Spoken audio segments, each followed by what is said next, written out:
আসসালামাইকুম। দেখেন এই যে একজন ঘুমাচ্ছে, তাকে একটা প্রশ্ন করবো, দেখি পারে কিনা। চলে আসেন চলে আসেন। আসসালামু আলাইকুম মুরব্বি, কেমন আছেন? ভালো আছেন? আপনার নামটা কি বলতে পারেন?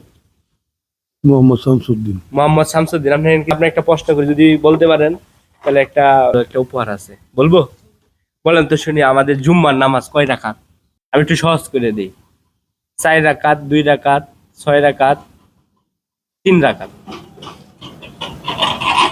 কেউ 17 হতে পারে, কেউ 12 হতে পারে। জুম্মার নামাজ, জুম্মার নামাজ জুম্মার নামাজ শুধু ফরজ কয় রাকাত? 4 হাত।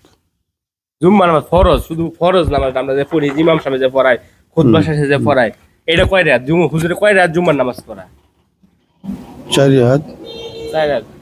আপনি কবেন যে 2 রাকাত, জুম্মার নামাজ হচ্ছে 2 রাকাত, ঠিক আছে? হুজুরে জুম্মার নামাজ কয় রাকাত? 2 রাকাত। 2 রাকাত। আচ্ছা, যেহেতু আপনি বলতে পারছেন, তাহলে আপনার জন্য আছে একটা উপহার, ঠিক আছে?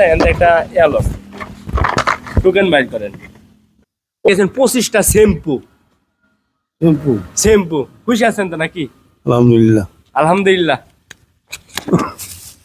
এই যে আপনি পাইছেন 25টা শ্যাম্পু।